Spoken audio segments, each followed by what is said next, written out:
O vídeo já vai começar, mas antes, não se esqueça de se inscrever e ativar as notificações. Bom dia, irmãos.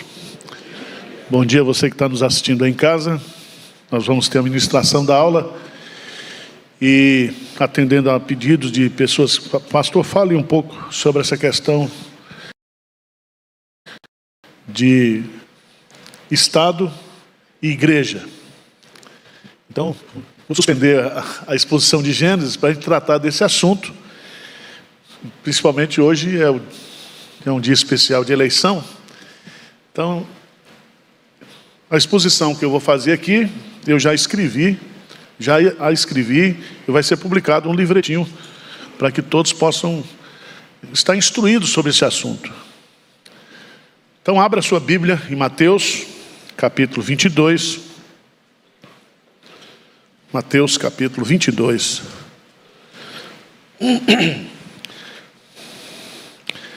Versos 17 a 22. Esse vai ser o texto básico. O tema da nossa aula é César e a Igreja. Uma visão bíblica sobre o relacionamento entre Estado e Igreja. Tá certo? É bom a gente entender esse assunto. Mateus capítulo 22, a partir do versículo 17. Diz-nos, pois, que te parece? É lícito pagar tributo a César ou não? César aqui é o imperador romano. É o Império Romano. Jesus, porém, conhecendo-lhes a malícia, respondeu: por que me experimentais, hipócritas? Mostrai-me a moeda do tributo. Trouxeram-lhe um denário. E ele lhes perguntou: de quem é esta efígie, inscrição? Responderam: de César. Então lhes disse: dai, pois, a César o que é de César, e a Deus o que é de Deus. Ouvindo isso, se admiraram e deixando, foram-se. Esse versículo 21, dai, pois, a César o que é de César e a Deus o que é de Deus, Jesus está reconhecendo a autoridade do Estado. Certo? E, ao mesmo tempo, está reconhecendo a autoridade de Deus e da igreja. Agora, nesse período de pandemia, muitas igrejas foram fechadas no mundo todo. E voltou-se a essa discussão até que ponto o Estado tem poder sobre a igreja. Lá nos Estados Unidos o bicho pegou lá, né? Porque são 50 estados e cada estado tem uma legislação independente. Por exemplo, o Dr. John MacArthur, lá na Califórnia, ele peitou o Estado. E ele não fechou a igreja na pandemia. Porque ele entendia que era uma interferência do Estado no culto. Mas eu quero colocar para vocês o primeiro pilar dessa doutrina, que nós precisamos entender. E o primeiro pilar dessa doutrina é que toda autoridade que existe pertence a Deus. A autoridade do Estado é derivada de Deus, a autoridade da igreja é derivada de Deus. Jesus Cristo disse: toda autoridade me foi dada no céu e na terra. Se você entendeu o que nós lemos hoje no culto em Colossenses capítulo 1, Colossenses capítulo 1, quando fala sobre a pessoa de Jesus Cristo, versículo 16, diz assim, Colossenses 1,16: pois nele, em Cristo, foram criadas todas as coisas, nos céus e sobre a terra, as visíveis e as sejam tronos, sejam soberanias, quer principados, quer tudo foi criado por meio dele e para ele. Por isso que Deus, ele é o rei de todas as nações.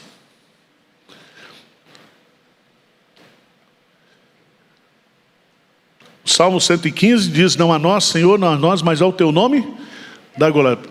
Por que os homens perguntam: onde está o seu Deus? E a resposta é: no céu está o nosso Deus, e tudo faz como lhe agrada. Vamos dar um pulinho, por favor, lá no livro de Daniel, capítulo 2. Daniel, capítulo 2.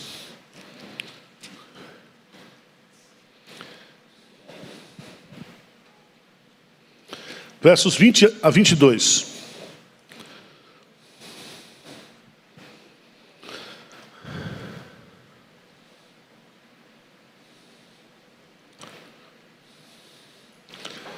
Vamos ler juntos? Daniel 2, de 20 a 22. Disse Daniel: seja bendito o nome de Deus, de eternidade a eternidade, porque dele é a sabedoria e o poder. É ele quem muda o tempo e as estações, remove reis e estabelece reis. Ele dá sabedoria aos sábios e entendimento aos inteligentes. Ele revela o profundo e o escondido. Conhece o que está em trevas e com ele mora a luz. Então, é bom você entender. Deus remove reis e estabelece reis. A rainha da Inglaterra pegou Covid, mas não morreu. Foi morrer há 15 dias atrás, né? Porque é Deus que dá a vida e tira a vida. Então, se você não crê nisso, meu irmão, você não vai entender esse assunto. Deus é soberano. Certo? Deus já sabe quem vai ser o futuro presidente do Brasil, governador do estado. Ele sabe tudo. Certo? É ele que põe e que tira. E ele põe governantes ruins para julgar a terra. Quando o povo teme a Deus, Deus manda bons governantes. Tá certo? Se você estudar o livro dos reis no Antigo Testamento, os reis do reino norte, nenhum prestou. Só era rei ruim. O rei do sul não. Nós temos uns 3 ou 4 que foram bonzinhos. Mas era Deus que põe. E é Deus que tira.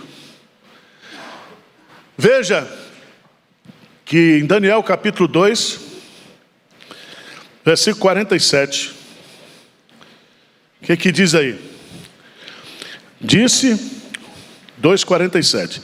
Disse o rei a Daniel: certamente o vosso Deus é o Deus dos deuses, é o Senhor dos reis e o revelador de mistérios, pois pudesse revelar esse mistério. Então é o Deus dos deuses e o Senhor dos reis.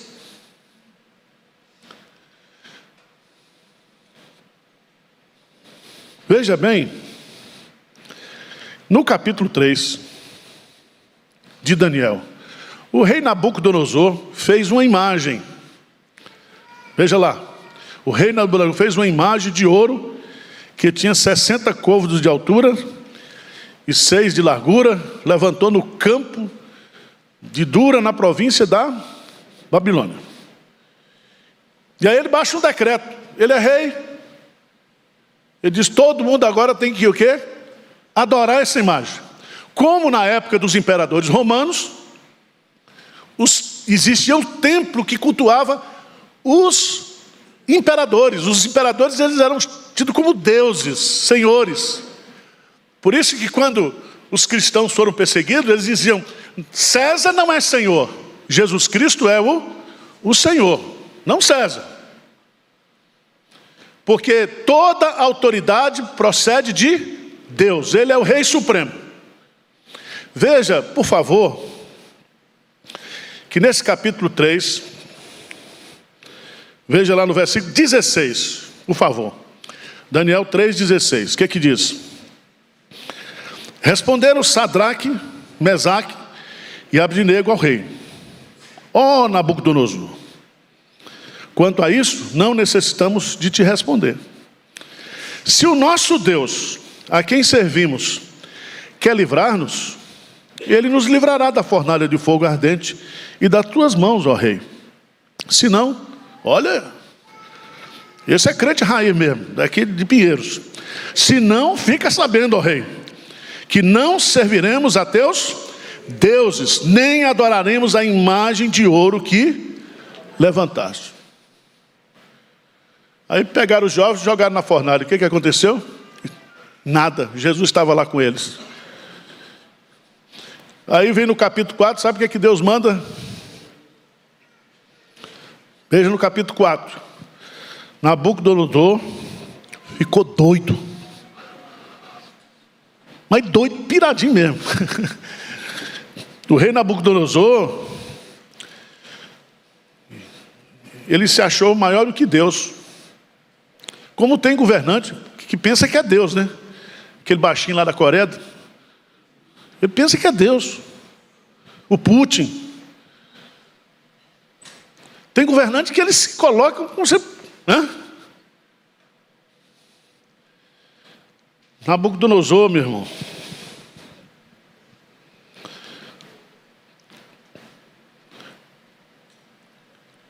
foi mandado para ele uma doença. E versículo 25 do capítulo 4: serás expulso de entre os homens, e a tua morada será com os animais do campo, e dar-te-ão a comer ervas como aos bois, vai comer capim, e serás molhado do orvalho do céu, e passar-se-ão 7 tempos por cima de ti, até que conheças que o Altíssimo tem domínio sobre o reino dos homens, e o dá a quem quer.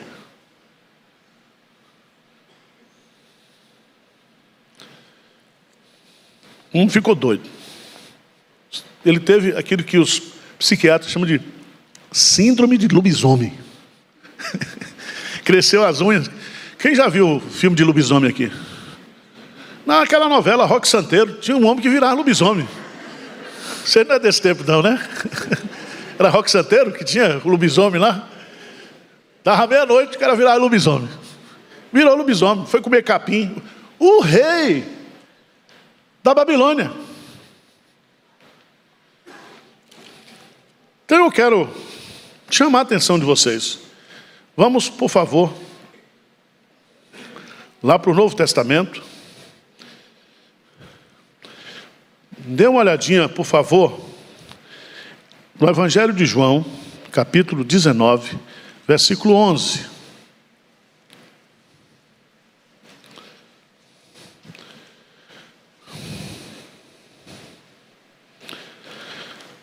Leia o versículo 10, para a gente entender o 11. O que diz aí?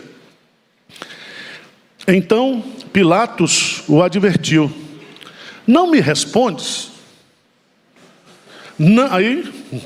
Não sabes que tenho autoridade para te soltar e autoridade para te crucificar? Ou seja, você está na minha mão, eu tenho poder. Sabe o que Jesus respondeu? Veja a resposta de Jesus, versículo 11. Respondeu Jesus: nenhuma autoridade terias sobre mim, se de cima não te fosse o quê? Dado. Por isso, quem me entregou a ti, maior pecado tem. Então, a autoridade que Pilatos tinha como governador para julgar o rei Jesus, o rei dos reis, o Senhor, foi lhe dado. Agora vai lá para Atos dos Apóstolos, capítulo 4. Vocês estão me entendendo? Está lógica a aula ou não? Vamos para Atos capítulo 4. Não tinha eleição na época para imperador. Como também não tem para ser a rainha da Inglaterra ou o rei da Inglaterra, nos sistemas de monarquias. Não importa o sistema de governo. Se é democracia, se é monarquia, se é ditadura. Deus é quem põe e Deus é quem tira. Atos capítulo 4.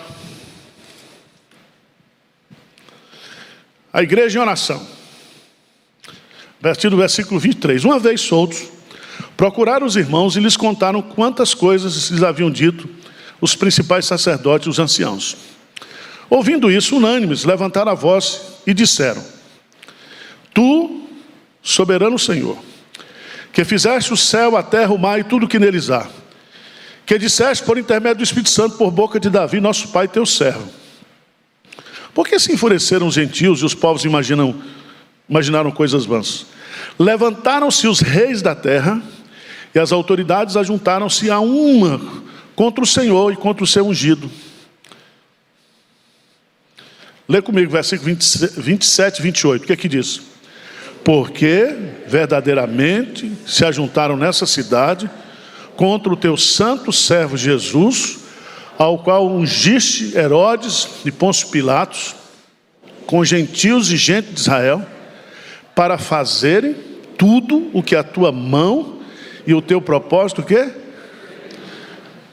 Irmãos, o povo simples da igreja lá, que não tinha Bíblia impressa, não tinha nada, faz uma interpretação da história, do fato político, do fato histórico da morte de Jesus. Porque verdadeiramente se ajuntaram nessa cidade do teu santo servo, o qual ungiste Herodes, um bandido, Pôncio Pilatos, outro bandido, com gentios e gente de Israel, para fazerem tudo o que a tua mão e o teu propósito, o quê? Predeterminaram. Sabe por que Deus manda governante ruim também? Porque, ô povinho ruim esse povo brasileiro também, viu? Sem vergonha. Mas agora, nós temos que orar para mudar tudo. Ter consciência. E olhar para a história nessa perspectiva. Que toda autoridade pertence a Deus. Ah, pastor, mas o rei é muito ruim. É, mas você merece. Deus está lhe dando um rei ruim mesmo, que é para você aprender.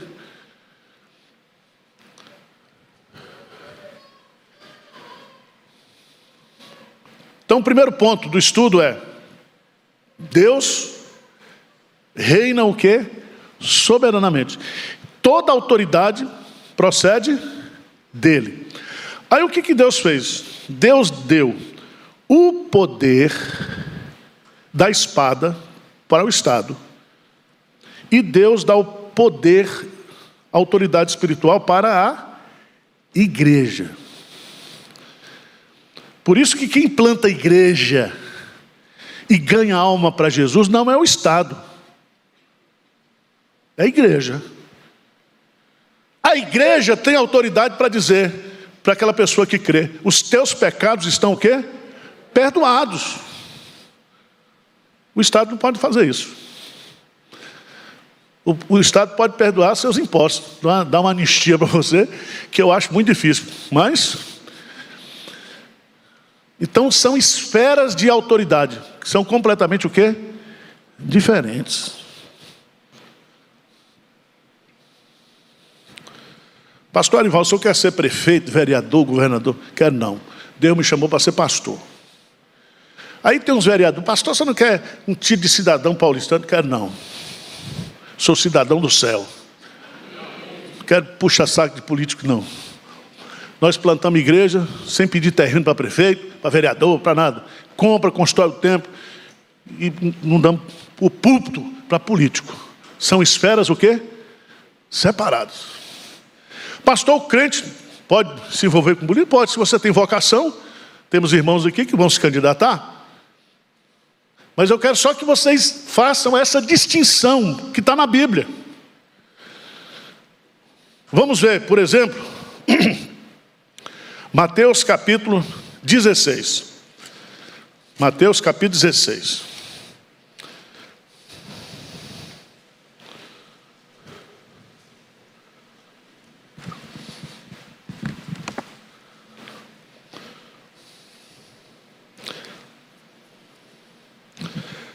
A partir do versículo 13, indo Jesus para os lados de Cesareia de Filipe, perguntou a seus discípulos: quem diz o povo ser o Filho do Homem? E eles responderam: uns dizem João Batista, outros Elias, e outros Jeremias ou alguns dos profetas. Mas vós, continuou ele, quem dizeis que eu sou? Respondendo Simão Pedro, disse: tu és o Cristo, o Filho do Deus vivo. Então Jesus lhe afirmou: bem-aventurado és Simão Barjonas, porque não foi carne e sangue que tu revelaram, mas meu Pai que está nos céus. Também eu te digo que tu és Pedro, e sobre esta pedra edificarei a minha igreja, e as portas do inferno não. Versículo 19, ó poder da chave aí. Dar-te-ei as chaves do reino dos céus. O que ligares na terra terá sido ligado dos céus. O que desligares na terra terá sido ligado nos céus. O que é que significa isso? Poder das chaves. Significa que a igreja, ela tem a autoridade, através da pregação do evangelho, de fazer com que as pessoas possam ser salvas por Deus. Não é a igreja que salva. A salvação não está na igreja, a salvação está em Cristo. E esse Cristo, para você o conhecer, você precisa que o próprio Deus o revele através da conversão. Vocês estão entendendo ou não? Poder da chave, dar-te a chave. Não é para Pedro não, tá? É para a igreja. Aqui, a gente aprende algumas coisas. Veja que Jesus, no versículo 18, pela primeira vez ele usa a expressão: edificarei a minha igreja. Que igreja é essa aí, gente? Assembleia de Deus? Presbiteriana? Que igreja é essa? Igreja quadrangular? A igreja do RTT? Que igreja é essa que ele edifica? Hein? Ele está falando de igreja, que é a palavra eclesia. Gente, pessoas. Eu edifico a minha igreja. A minha igreja significa todos os crentes que foram eleitos por Deus em todo o percurso da história, de Gênesis a Apocalipse. É o número completo dos eleitos. Tá certo? Então, igreja aqui não é prédio. Jesus não é construtor. Está falando de templo. Aliás, ele disse para o templo de Jerusalém, né? Em 3 dias esse templo será o quê? Destruído. E eu edificarei em 3 dias. O pessoal estava pensando no templo físico. Jesus Cristo estava pensando no templo o quê? Igreja. Porque no dia que ele ressuscitou, ele justificou toda a sua igreja. Os crentes do Antigo Testamento foram salvos. Os crentes até Apocalipse já estão salvos em Cristo Jesus. O bom pastor deu a vida pelas suas ovelhas. Então a nossa esfera de autoridade é espiritual. Certo? Só a igreja pode dizer para um endemoniado: sai em nome de Jesus. Essa autoridade é de quem? Da igreja. E da igreja, todo crente. Eu não, pastor Arival, não tenho mais autoridade espiritual que você, não. Eu tenho mais responsabilidade. Mas autoridade, qualquer crente. O Espírito Santo que habita em você é o mesmo Espírito Santo que habitou nos apóstolos. A nossa fé não é uma fé de segunda mão, não. É a mesma, a fé que Deus deu aos eleitos. A minha fé é a mesma fé de Abraão, de Isaac, de Jacó. A nossa fé.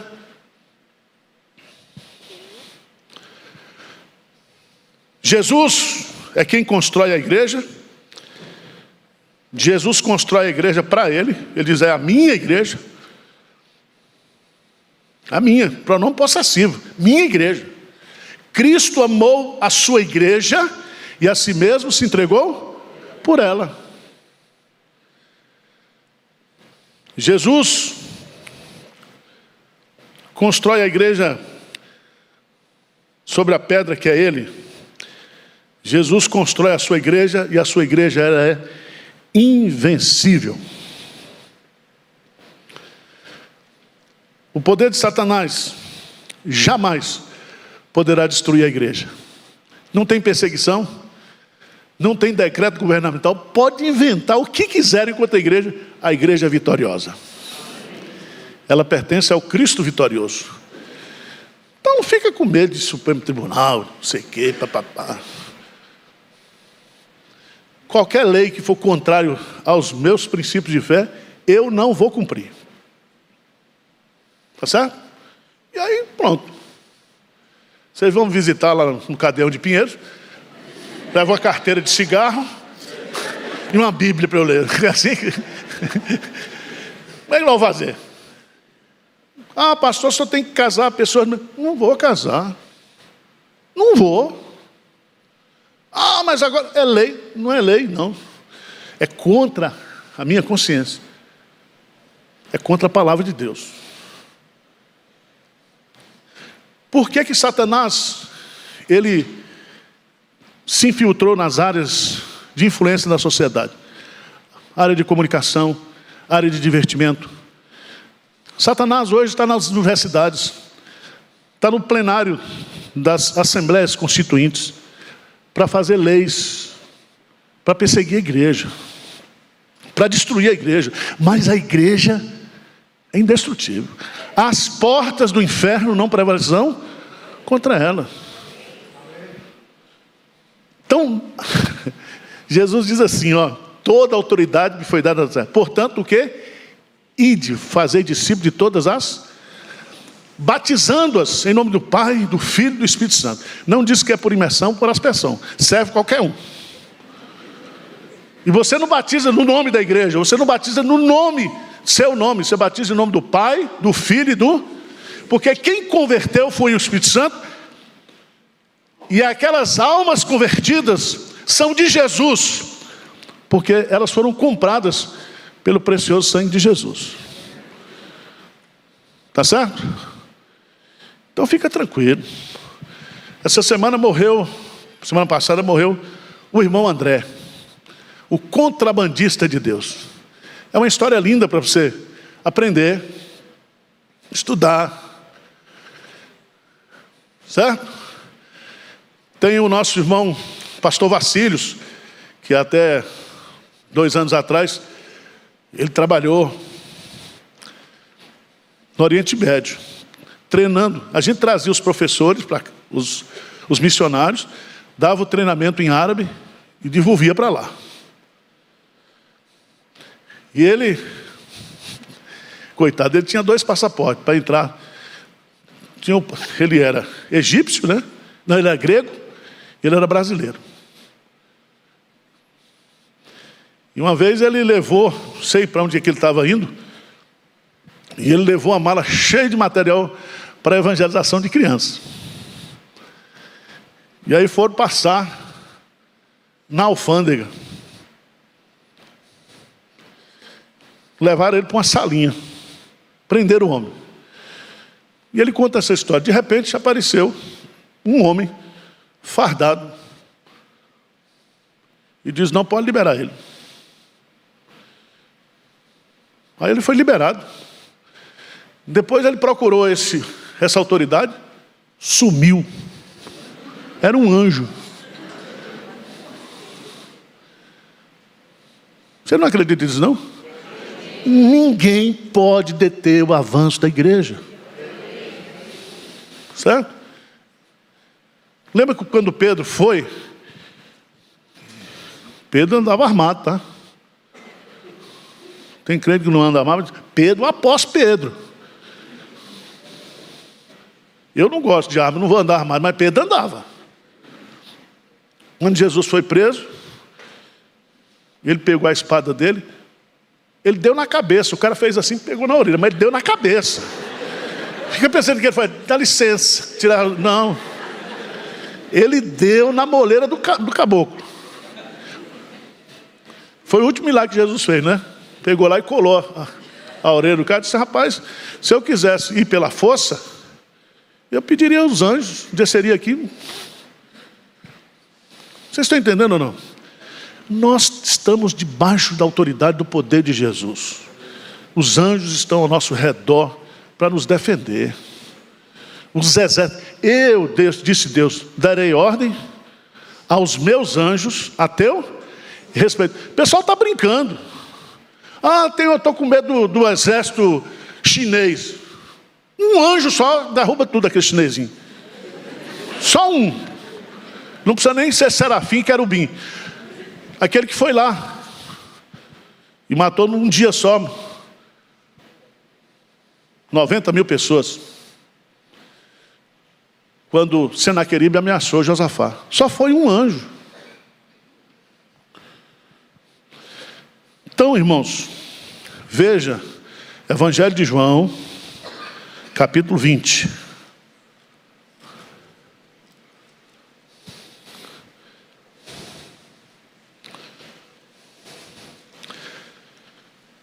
Versículo 21 a 23. Diz assim. 20, 21 a 23. O que é que diz aí? Disse-lhes, pois, Jesus outra vez. Jesus já ressuscitado. Pai, seja... Assim como o Pai me enviou, eu também vos... Veja bem, o nosso envio é igual ao envio de Jesus. Nós estamos na mesma obra. A obra que nós estamos fazendo é a continuação daquilo que Jesus fez. Ele disse, Senhor, eu te glorifiquei na terra, realizando a obra que tu me enviaste. Agora, glorifica-me com a glória que eu tinha antes da encarnação. E a Bíblia diz que Deus o exaltou sobremaneira e lhe deu um nome que está acima de todo, e todo joelho se dobrará, e toda língua confessará que Jesus Cristo é o Senhor. Agora veja aí, versículo 22. E havendo dito isso, soprou sobre eles e disse, recebei o Espírito Santo. Agora veja o versículo 23, que é a autoridade espiritual, poder das chaves que Jesus dá à igreja. Se de alguns perdoardes os pecados, são-lhe perdoados. Se nos retiverdes, são o quê? Presta atenção no que Jesus está dizendo aqui.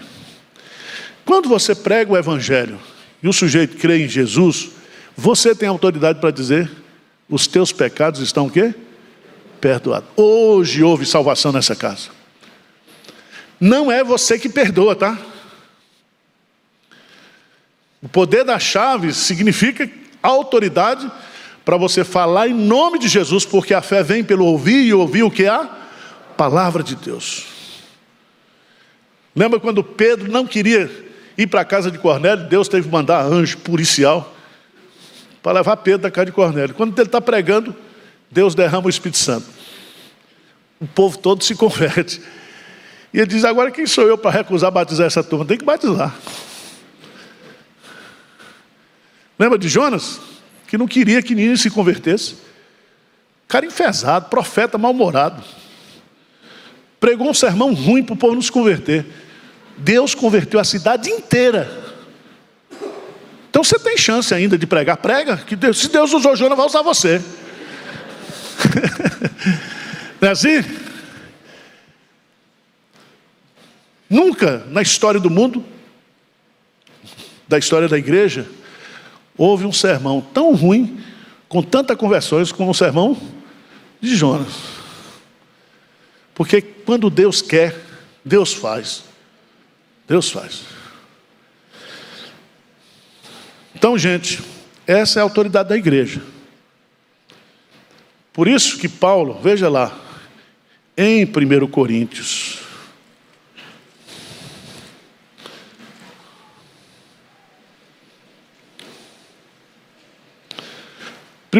capítulo 6. Paulo, os irmãos estão brigando na igreja. Briga de irmão na igreja, quem tem que resolver é quem? a liderança da igreja. Não é a polícia. Porque são esferas espirituais diferentes. O adultério no Estado pode não ser pecado, o aborto pode não ser pecado, mas aqui dentro da igreja, na esfera da igreja, é pecado. E o pecado tem que ser o quê? Combatido. Veja o que é que Paulo diz, 1 Coríntios capítulo 6. Aventura-se-me algum de vós, tendo questão contra o outro, e submetê-lo a juízo perante os injustos e não perante os santos? Ou não sabeis que os santos hão de julgar o mundo? Ora, se o mundo deverá ser julgado por vós, sois acaso indignos de julgar as coisas mínimas? Então, o que acontece aqui na igreja, diante do juízo final, são coisas o quê? Mínimas. Problema de sexo, dinheiro e cachaça vai ter até Jesus voltar.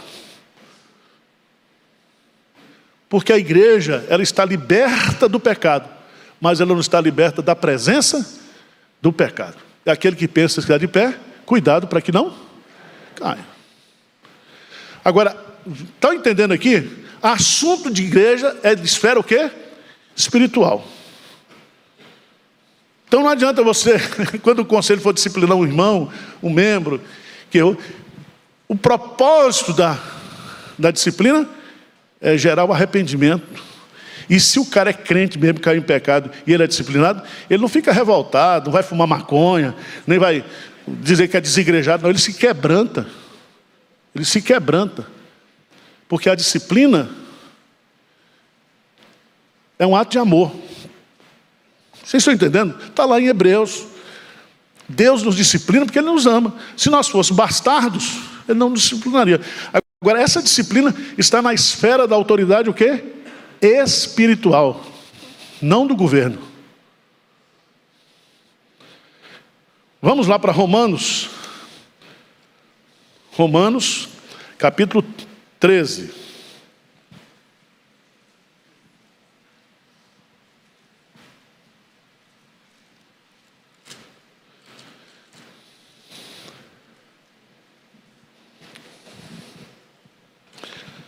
Veja, por favor. O que diz aí a partir do versículo 1?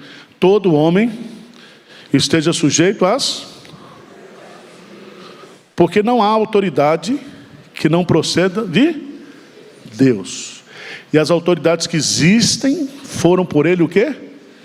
Instituídas. Então veja bem.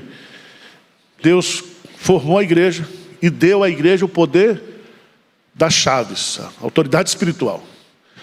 Mas agora, cria-se o Estado, para que haja a convivência social e um Estado de direito, com leis, com punições. Veja que o poder, veja aí, versículo 2, de modo que aquele que se opõe à autoridade resiste à ordenação de Deus, e os que resistem terão sobre si condenação. Porque os magistrados não são para temor quando se faz o bem, e sim quando se faz o mal. Queres tu não temer a autoridade? Faz o bem e terás o louvor dela. Versículo 4, lê comigo. Visto que a autoridade é ministro de Deus para o teu bem. Entretanto, se fizeres o mal, teme, porque não é sem motivo que ela traz o que há, pois é ministro de Deus, vingador, para castigar o que pratica o quê?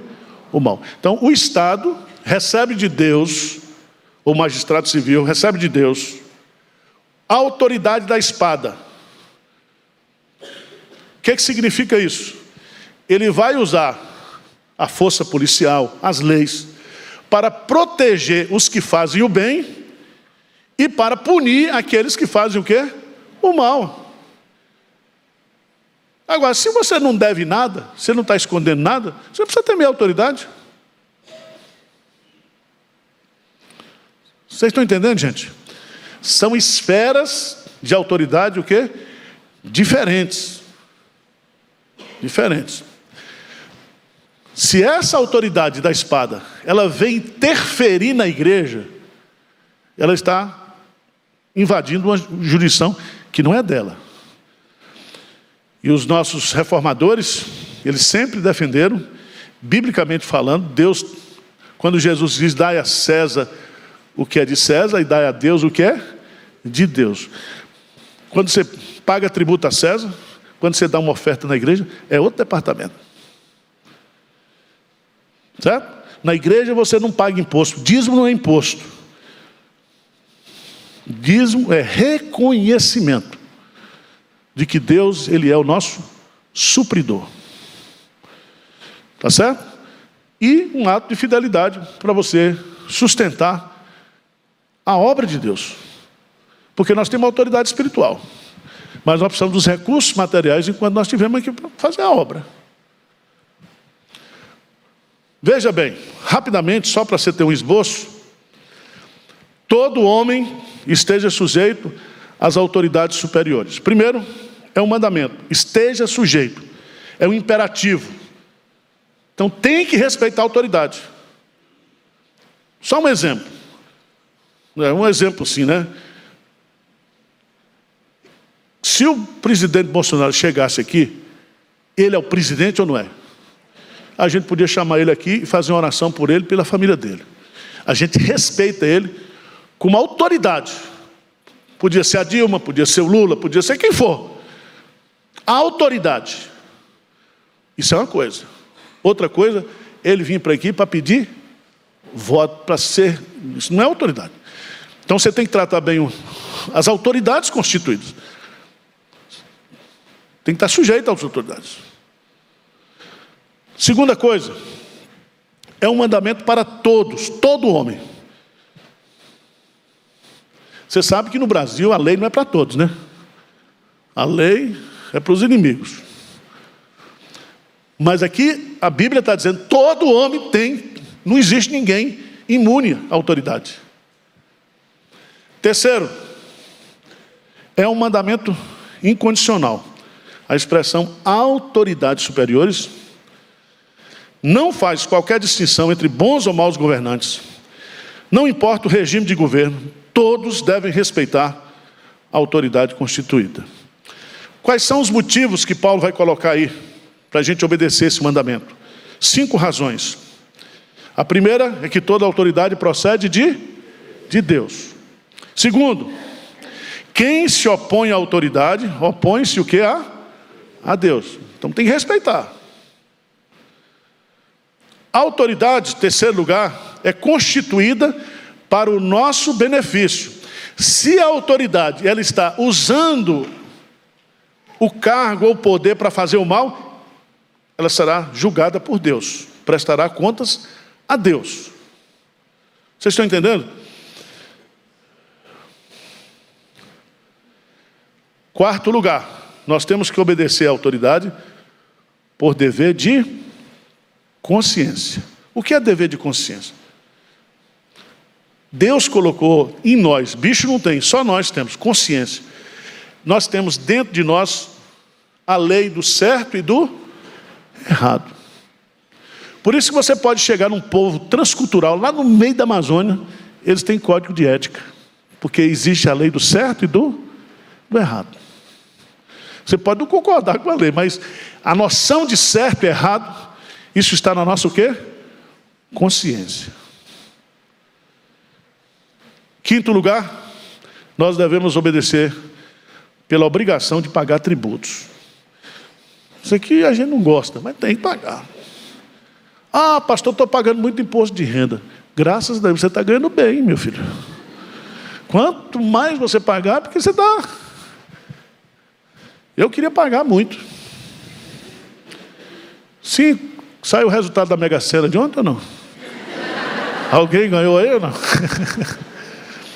Você já errou jogando. Não vai errar agora e não entregando o dízimo, tá? Vamos lá. Veja, irmãos, no versículo 6, por esse motivo também pagais tributos, porque são ministros de Deus, atendendo constantemente a esse serviço. Você imagine, quando a autoridade é justa e você paga tributos, você teria tudo, teria que ter educação, segurança. Não é isso? E Deus colocou a autoridade para isso. Se a autoridade é corrompida e faz mau uso dos recursos públicos, vão prestar conta a Deus. Certo? Agora, vamos dar um pulinho rapidamente lá em 1 Timóteo capítulo 2.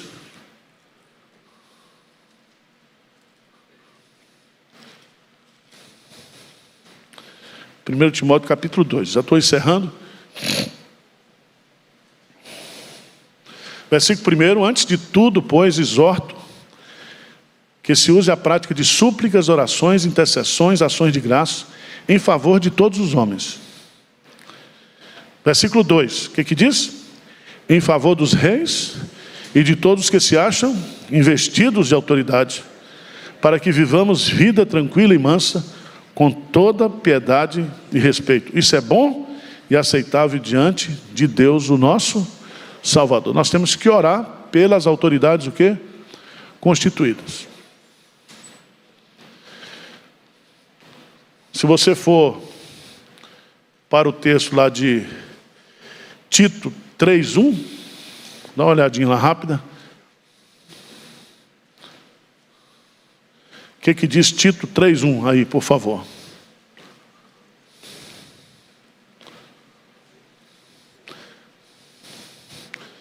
Lembra-lhes que se sujeitem aos quê? Às autoridades. Sejam obedientes, estejam prontos para toda boa obra.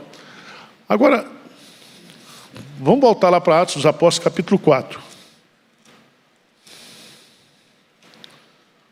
Atos dos Apóstolos, capítulo 4.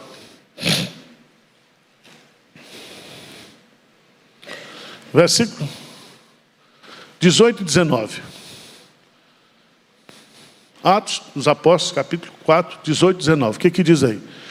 Chamando-os, ordenaram-lhes que absolutamente não falasse, nem ensinasse em nome de Jesus. Houve invasão aqui de autoridade? Houve. O que o diabo quer? Que a igreja pare de pregar o evangelho. Versículo 19. Vamos ler juntos? Mas Pedro e João lhes responderam: julgai se é justo diante de Deus ouvir-vos antes a vós outros do que a Deus, pois nós não podemos, nós não queremos não deixar de falar das coisas que vimos e ouvimos. Ameaçou, soltou. Depois lá no capítulo 31, 4:31, o que diz? Tendo eles orado, tremeu o lugar onde estavam reunidos, todos ficaram cheios do Espírito Santo e com intrepidez anunciavam o quê? A palavra de Deus. Então, irmão, vamos buscar o poder do Espírito Santo e continuar pregando o evangelho.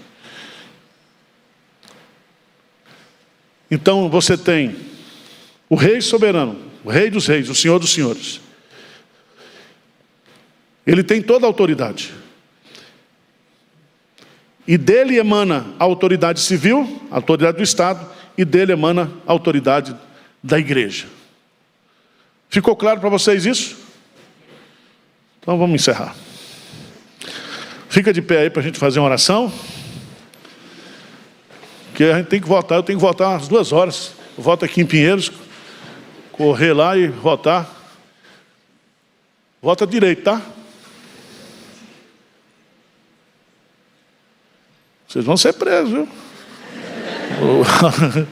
Quem usar verde e amarelo hoje vai ser preso. Senhor Deus, muito obrigado pela tua palavra, que ela é clara, ela é límpida, ela nos instrui, ó Deus, sobre as nossas obrigações como cidadão deste mundo e como cidadão celestial. Somos embaixadores de Cristo. Somos peregrinos e estrangeiros nessa terra. Ajuda-nos a viver de forma coerente, de forma abençoadora.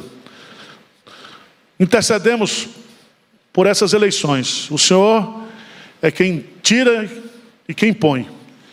Que o Senhor tenha misericórdia do povo brasileiro. Tenha misericórdia do nosso país, da nossa nação. E por amor do teu nome, o Senhor levante governantes que temam o teu nome e queiram o bem da população. Essa é a nossa oração em nome de Jesus. Amém. Amém.